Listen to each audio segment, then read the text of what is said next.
give a lot of credit to Indiana. I told you they had a good team. They have good arms. I mean, look how many arms they brought in that were throwing 90 miles an hour plus this weekend, and I also know that we were going to try a lot of guys. Hey, we pitched 15 different guys this weekend.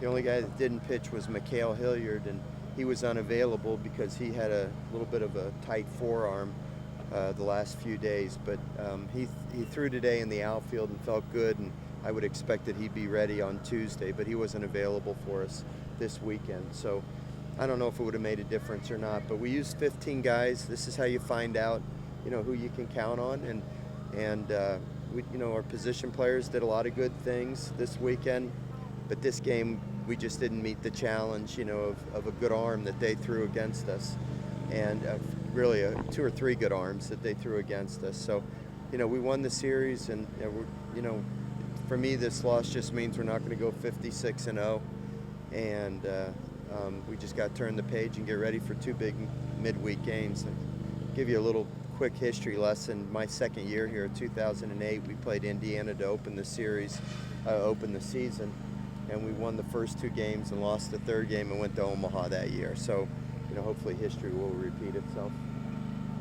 The rest of the staff didn't have a great day, but Hill impressed. Yeah. 98. I mean, I didn't, I had hoped to pitch Hill in the 8th and 9th inning, but I just felt we're at that point in the game there where we just needed to stop them and stay in the game. I knew it was going to be hard late in the game, because he was only going to go 2 innings, but I just felt we were kind of in a desperate situation there. We needed a little bit of a spark, and I thought he gave us a spark, and we had an opportunity. We scored 1 run, and I think we had a couple of opportunities to get a few more home, and we just couldn't get them home. And he held us right there and gave us a chance. We just couldn't muster enough offense to overcome their good arms. And like I said, they didn't have arms like Jaden Hill, but they were pretty good arms. And I thought the wind hurt us a couple of balls. Cabrera hit one, and I thought Mathis hit one that if it wasn't as windy blowing in, blowing across it, maybe those balls would have gotten out of the park. And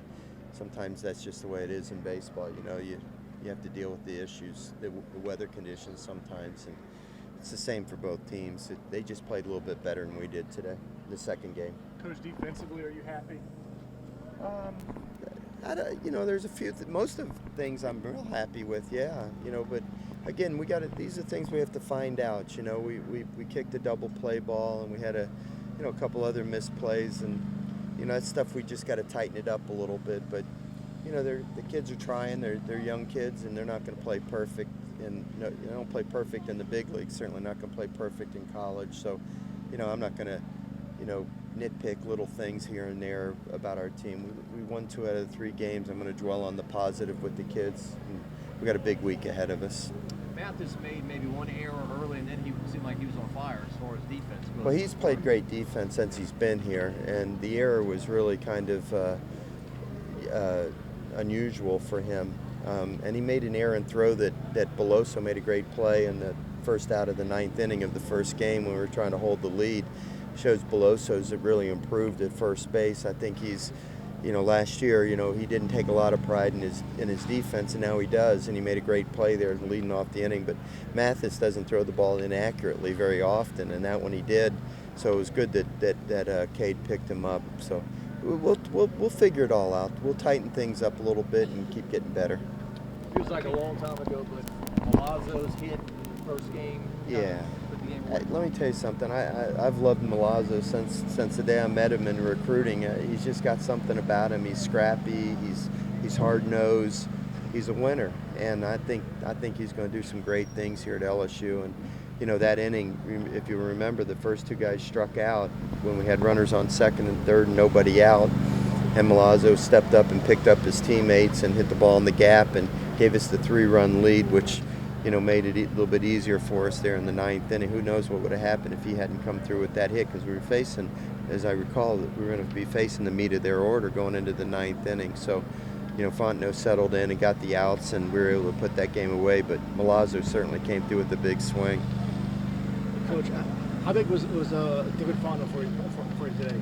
Yeah, Devin struggled a little bit in the 8th inning, but in the 9th inning, I thought he looked pretty good, and That's Devin. I mean, you got to take the good with the bad. It's not always the prettiest thing. Some days it is. Some days he just dominates them. But as I've said many times, the job of the closer is to get the last out before the tying run or the winning run crosses the plate. And more often than not, Devin has done that in his career for us. So, it's a first outing for him and first outing for a lot of guys. And I think they'll continue to get better as we move through the season. The freshman bats came out hot, kind of cooled off second and third games, but are you pleased with where they are, especially Cade Doty?